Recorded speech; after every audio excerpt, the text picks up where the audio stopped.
नमस्कार, मी विनोद बाहेकर, जिजाऊ अकॅडमीवर तुमच्या सर्वांचं सहर्ष स्वागत। मेडिकल कॉलेजमध्ये ऍडमिशन करत असताना ज्या कॅटेगरी असतात तर त्या कॅटेगरीनुसार ज्या सीट्स त्या कॅटेगरीला येतात तर त्याचा सविस्तर विचार या व्हिडिओमध्ये आपण करूया। नवीन असाल तर नक्की एकदा चॅनलला सबस्क्राइब करायला विसरू नका, म्हणजे येणारे समोरचे जे व्हिडिओज आहेत तर हे नक्कीच तुमच्यापर्यंत पोहोचतील। आता एक जर आपण विचार केला मित्रांनो, तर जे समजा कॅटेगरी आहे तर सुरुवातीला आपण एससी कॅटेगरीचा विचार करूया आणि आजच्या व्हिडिओमध्ये फक्त आपण गव्हर्नमेंट कॉलेज बद्दल बोलतोय आणि हे एक्झाम्पल जे आहे तर हे एका पीडीएफ मधून सुद्धा मी तुम्हाला दाखवणार आहे। सुरुवातीला गव्हर्नमेंट कॉलेज आणि जे एससी कॅटेगरी आहे तर एससी कॅटेगरीला 13% एवढ्या सीट असतात। आता ह्या ज्या 13% सीट आहेत तर ह्या नेमक्या किती सीट्स असतील 13%, तर हे एका पीडीएफ मधून दाखवतोय मी। एका कॉलेजचं एक्झाम्पल घेतलंय की ज्याचा कोड आहे 1101। ओके, हा कॉलेजचा कोड आहे आणि कॉलेजचं जे नाव आहे तर ते आहे ग्रँट मेडिकल कॉलेज मुंबईचं एमबीबीएसचं कॉलेज आहे आणि गव्हर्नमेंट कॉलेज आहे। जे इनटेक कॅपॅसिटी कॉलेजची तर ती आहे 250 सीटची। आता एआयक्यू म्हणजे ऑल इंडिया कोटामधून ज्या सीट फिल केल्या जातात तर त्या 38 सीट फिल केल्या जातात ऑल इंडिया मधून। ओके, आता ज्या राहिलेल्या सीट्स आहेत 212 सीट्स राहतात मित्रांनो।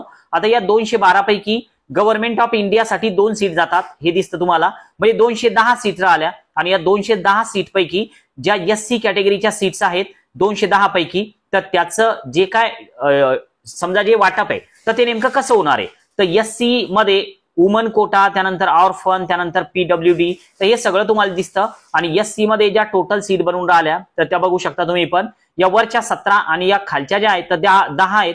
तर त्यामुळे एससीच्या ज्या सीट बनतात तर त्या टोटल या ठिकाणी 10 आणि 17 म्हणजे 27 सीट या ठिकाणी येऊन राहिल्या। 27 सीट्स आहेत, तर या 27 सीट्स किती पैकी, तर 210 सीट्स पैकी। ओके, तर या 210 पैकी 27 सीट्स ज्या आहेत तर या एससी कॅटेगरीसाठी जाणार आहे। आता असंच आपण जर का पुढची कॅटेगरी जर बघितली तर ती आहे एसटी कॅटेगरी।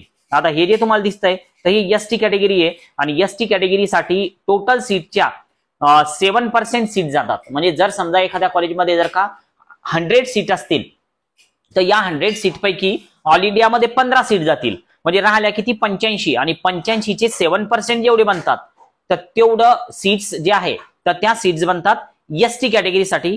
तर याचं एक्झाम्पल जे आहे तर ते आपण ग्रँट मेडिकल कॉलेज जे मुंबईचं तर त्यावरूनच बघूया। मी अगोदर सुद्धा तुम्हाला सांगितलं की 250चं इंटेक आहे या कॉलेजचं। एआयक्यूच्या ज्या सीट्स आहेत म्हणजे ऑल इंडिया कोटामधून ज्या भरल्या जातात तर त्या 38 सीट भरल्या जातात 38। गव्हर्नमेंट ऑफ इंडियाच्या 2 सीट जातात। राहिलेल्या ज्या सीट्स आहेत तर त्यापैकी एसटी कॅटेगरी जी आहे तर एसटी कॅटेगरीसाठी ज्या सीट्स तुम्हाला दिसत आहेत तर ह्या तुम्हाला स्क्रीनवर बघा दिसत आहेत।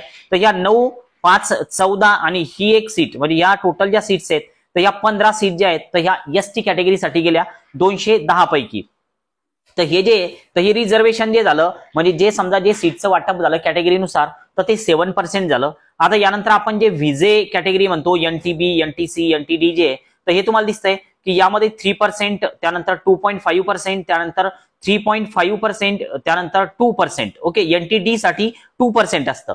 आता राहिलं की एसबीसी आणि ओबीसी या दोन्ही एकत्रित, ओबीसी आणि एसबीसी, तर यांना 19% मिळतं। ओके, 19%।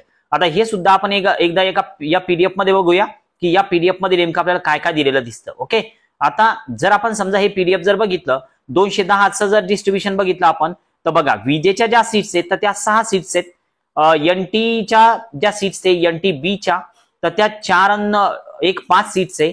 आता एनटीसीच्या ज्या आहेत तर त्या जवळपास 8 सीट्स आहेत आणि एनटीडीच्या 4 सीट्स आहेत। ओबीसीच्या ज्या सीट्स आहेत तर त्या सगळ्यात जास्त 19% तुम्हाला दिसतील, 26, 11, 2 आणि 1। ओके, तर या एवढ्या सीट ज्या आहेत तर त्या ओबीसीच्या आहे आणि टोटल इकडे बनते। आता राहिलेल्या ज्या सीट्स आहेत तर ते ईडब्ल्यूएसचं रिझर्वेशन जे आहे तर ते बघा किती पर्सेंट जातं ईडब्ल्यूएसचं रिझर्वेशन, बघा या टेबलमध्ये 10% जातं ईडब्ल्यूएसचं। ओके, आता हे जर आपण 10% बघितलं ईडब्ल्यूएस साठी तर 13 आणि 6 19 आणि 2 21। ओके, तर ह्या 21 किती पैकी, तर 210 पैकी, कारण या कॉलेजमध्ये 210 सीट्स आहेत तर 10% जर काढलं तर बरोबर 21 सीट्स बनतात की ज्या ईडब्ल्यूएसच्या आहे। आता ज्या राहिलेल्या सीट्स आहेत तर त्या बनल्या ओपनच्या, तर ओपन साठी किती येतं हे तुम्ही सुद्धा बघू शकता आणि पर्सेंटेज 210 पैकी कॅल्क्युलेट करू शकता।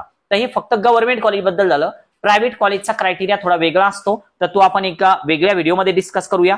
तुम्हाला जर जिजाऊ अकॅडमीचं पेड काउन्सिलिंग करायचं असेल तर नक्की स्क्रीनवर दिसत असलेल्या नंबरवर व्हॉट्सअप करा किंवा कॉल करा। आज आपण थांबूया। Okay, bye.